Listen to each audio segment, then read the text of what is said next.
Well, hey y'all, how are you?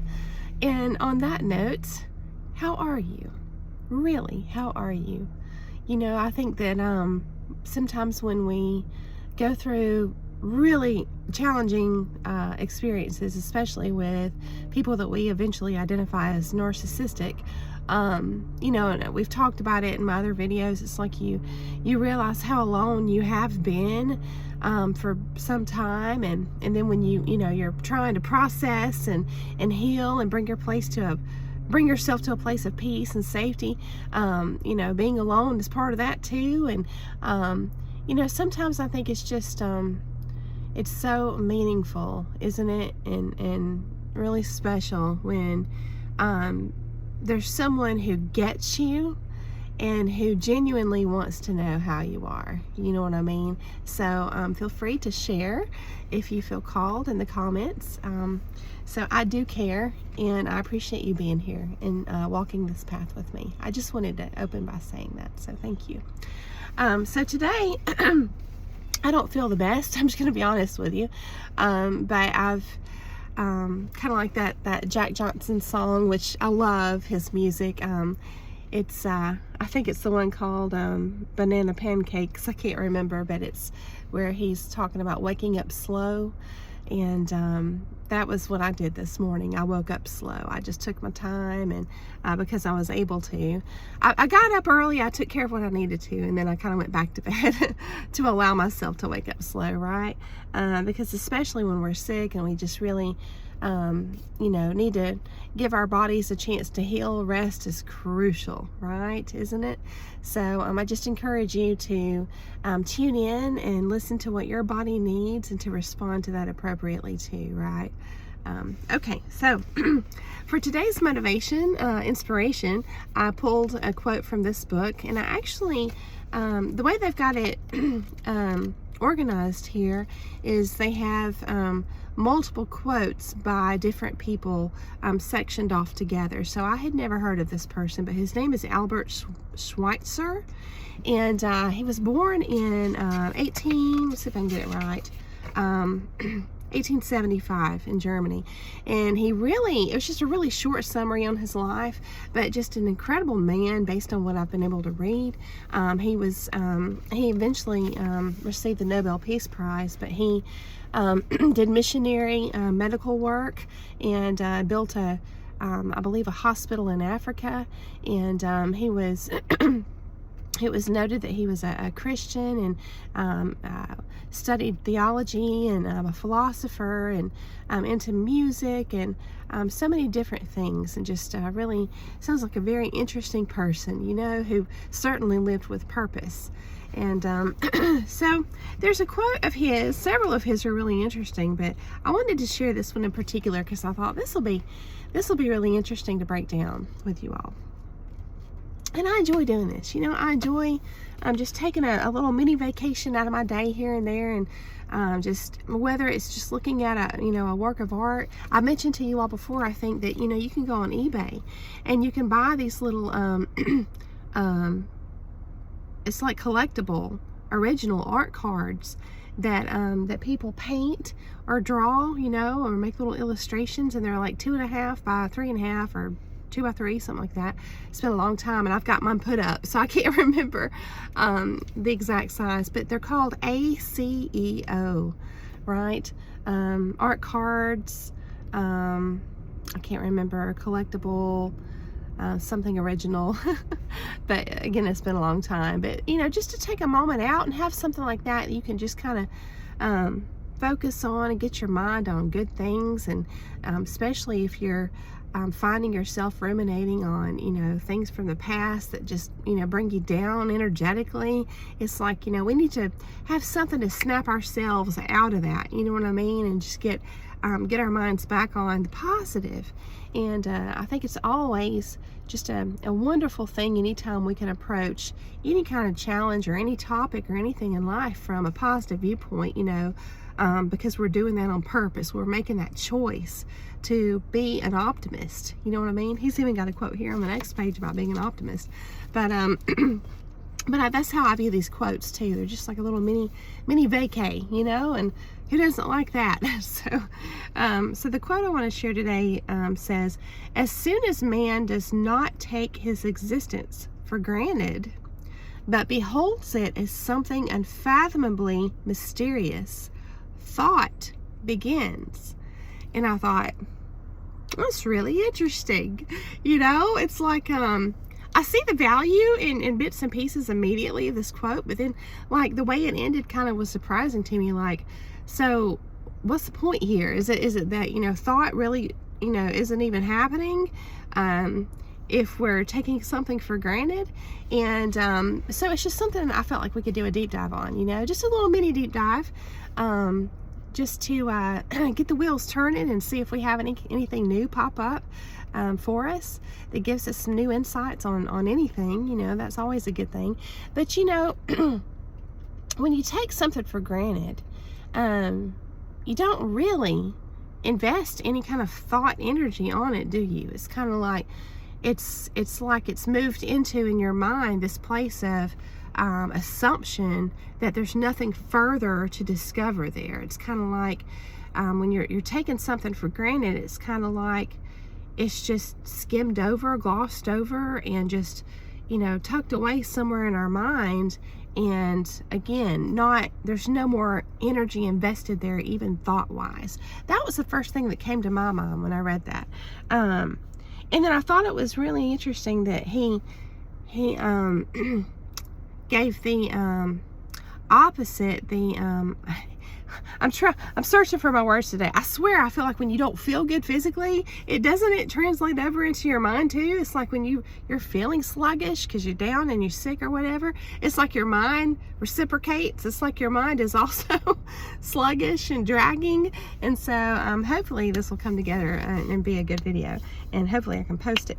But he counters, that's the word I'm looking for, he counters that concept of taking something for granted with the concept of something being unfathomably mysterious. It's like the opposite of that, of being taken for granted. Not like appreciated. I think if I was to try and find, you know, I think it's called an antonym to, you know, something being taken for granted, I think I would have probably said something that was appreciated, you know. But I found it interesting that the counter here was something being taken for granted, and then versus being considered unfathomably mysterious. And so I thought, okay, so thought is prompted based on this quote, because it says then thought begins, right? Once something is considered unfathomably mysterious. And it's like, okay, if you consider that, then it's kind of like saying we can deduce that it means our mind needs something to chew on. Our mind needs something to process. It's almost like our mind's natural state is one of wanting to problem solve, which is really interesting to me. And you know, I feel like that can manifest in so many different ways, and I think that it can happen automatically where we don't have any control over it, or we don't exercise any control over it, and so it's just got like free reign and just running with problems. So see, this is where I think that it's important as we work on becoming conscious, as they say, or awakening or whatever, growing spiritually or maturing our psyche. So many different lenses you can use here, but I feel like someone who just lets their mind go, you know, in this problem solving mode without any kind of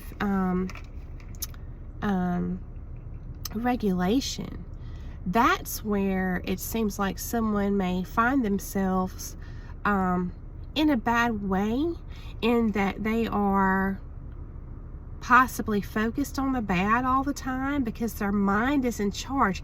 You know, I think sometimes we can view our mind as synonymous with us, like our spirit or soul, but in other ways I feel like it's separate. It's like another piece or part of us. And so if you view it that way,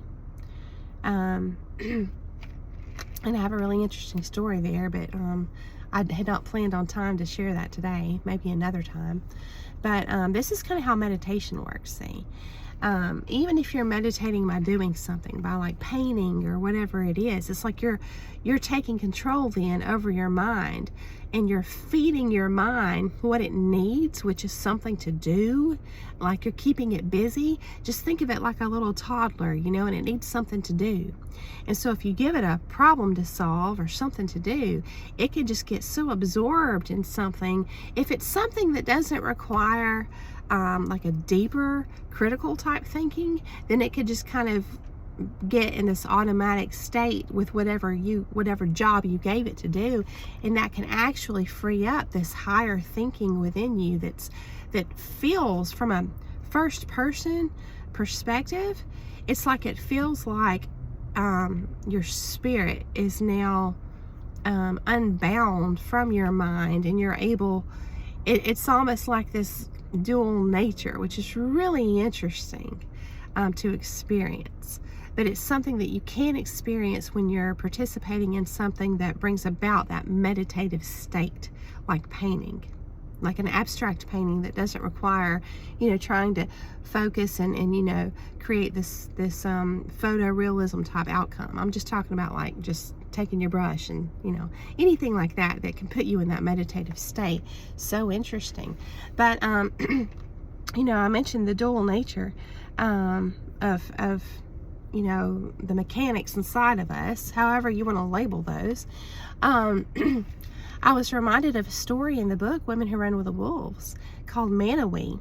And I don't remember all the details real clear at this moment, but I remember the important points I want to share with you all to illustrate, you know, some of the things that I thought of in reading this quote. You know, as far as taking things for granted versus them being considered unfathomably mysterious, and then that being what prompts thought. Remember that in these stories, in that book that I shared with you all, Women Who Run with the Wolves, like Manawee, the characters are often personifications of different aspects of one's psyche, right? And what's interesting in that story is, you know, there's a man who wanted to court these two women, these twins, and you know, I'm not sure the time frame when the story was written or the culture it came from or whatever, but he was going to court both of them, right? And the dad excuse me, y'all. The dad said, you know, before he would allow that, that Manawee had to guess their names. And so, you know, it felt like an impossible feat. And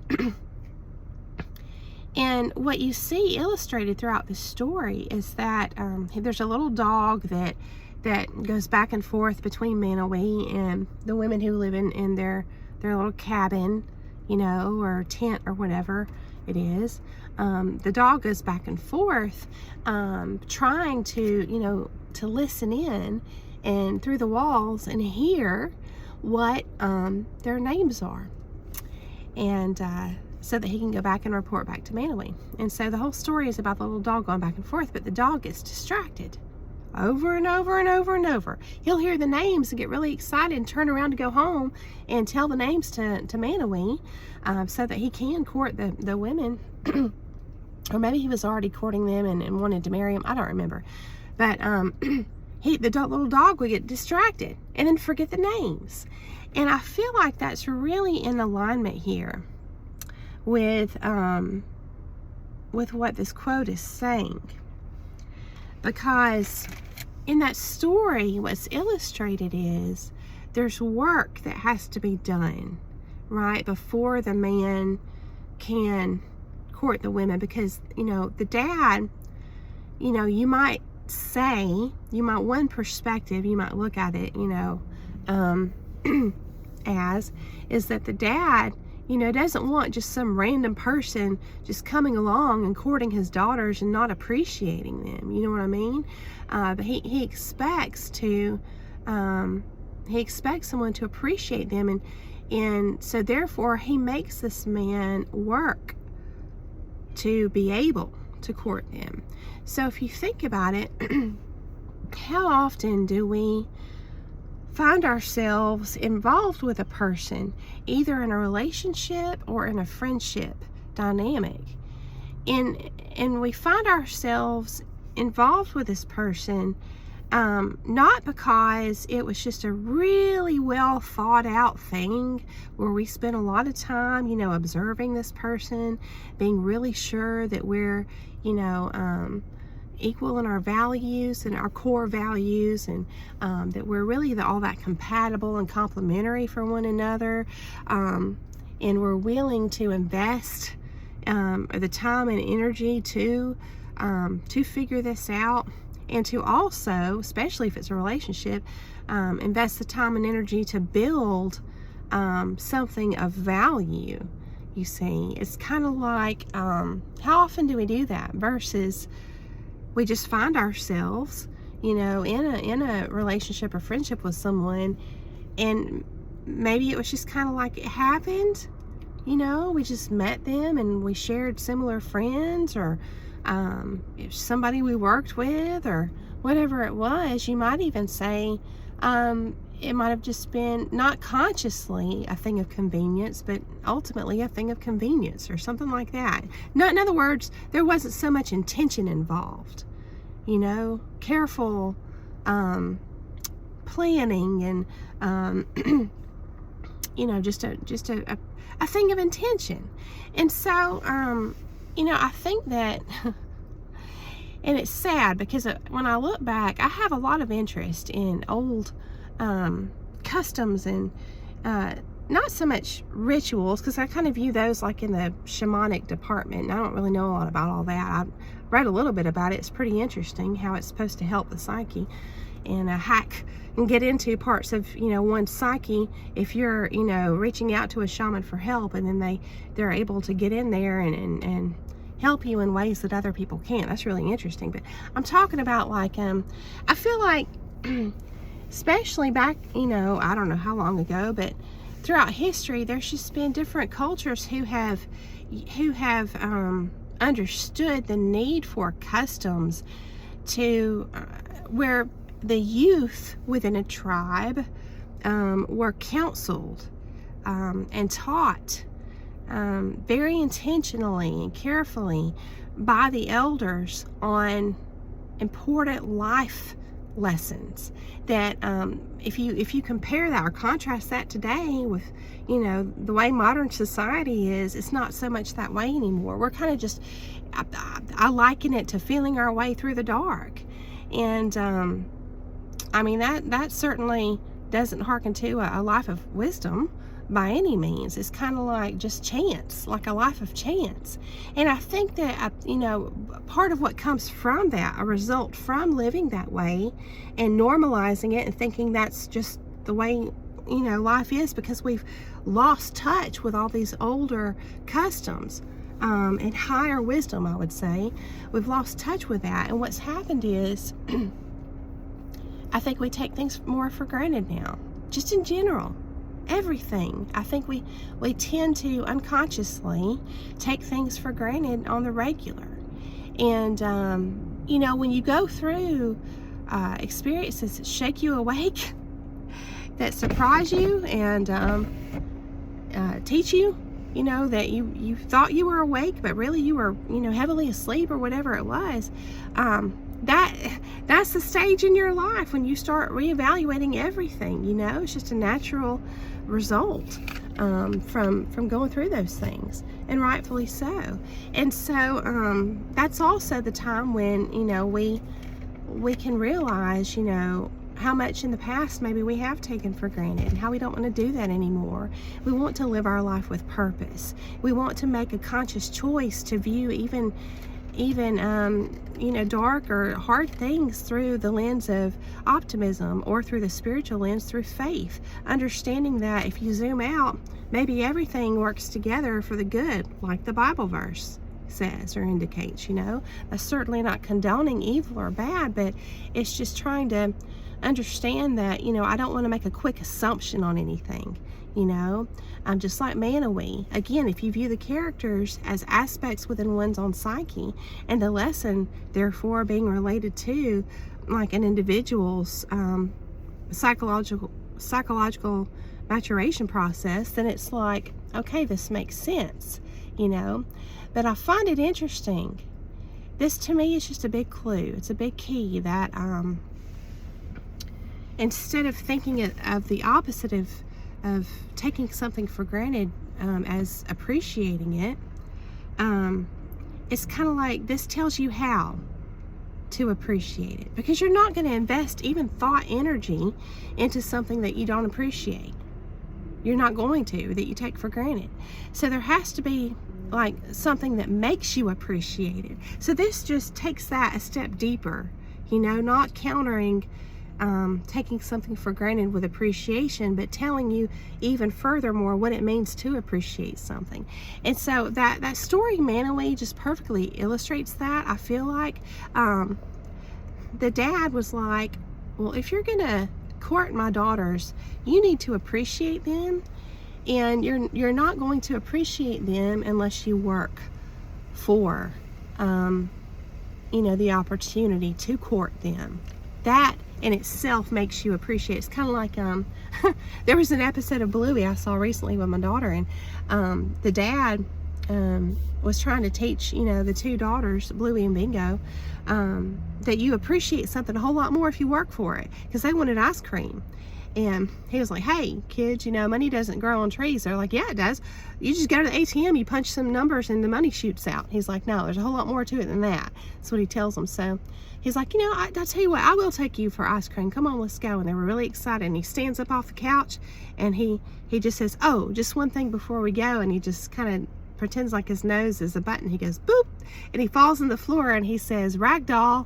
And that's the title of the episode. He just twists himself all up in the floor, and they have to actually try and drag him and move him out to the car. It's just really cute. But the point is, when you work for something, you do appreciate it a whole lot more, which is why I haven't done any research on this, but I've heard a lot of different people say, and I feel like there's, logically some truth to this. A lot of times if people inherit a lot of money and they haven't ever really worked really hard for it in their life, it doesn't last long. They spend it really quick, and then they're right back in the same boat, and struggling financially again. So I think there's some truth to that you value something once you've worked for it. But I just wanted to share that with you, that it's kind of like, I feel like we've just normalized taking things for granted, and it's not even a conscious thing. It's almost like we just assume we're just in this hypnotized state, this unidentified, normalized state of hypnosis, where we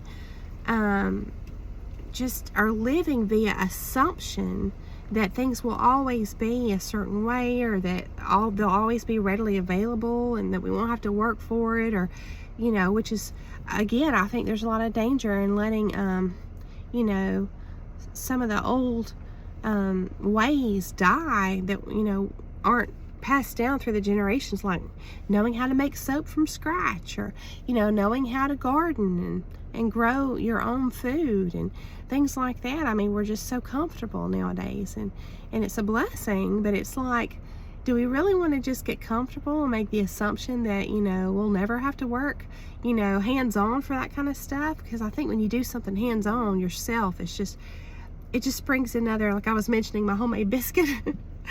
Somebody else may not think it tastes all that great, but it tasted pretty great to me, because I had to work that from scratch. So anyway, unfathomably mysterious.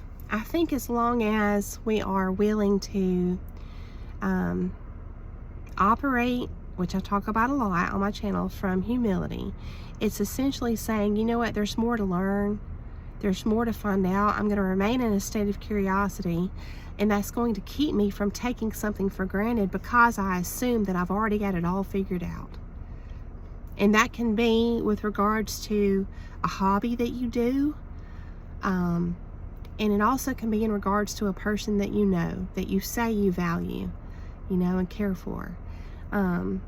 It's just, there's always more if you are willing to look deeper. So I just encourage you today, don't don't ever get to a point where you're doing such deep dives that it's torturous. You know what I mean? Where you're just debating with yourself, and like it becomes a negative experience. I encourage you to always approach critical thinking from an enjoyable place, hopefully. And but I just like to give you things to think about. And so I hope that this has given you things to think about. I hope that it's got the wheels turning for you. I hope that it's given you some insights. And I hope you're doing well today. And I would just love to hear from you if you feel called to share your thoughts. I thank you so much for coming along to hear the message today. I hope that you have a beautiful day, and I'll see you again very soon.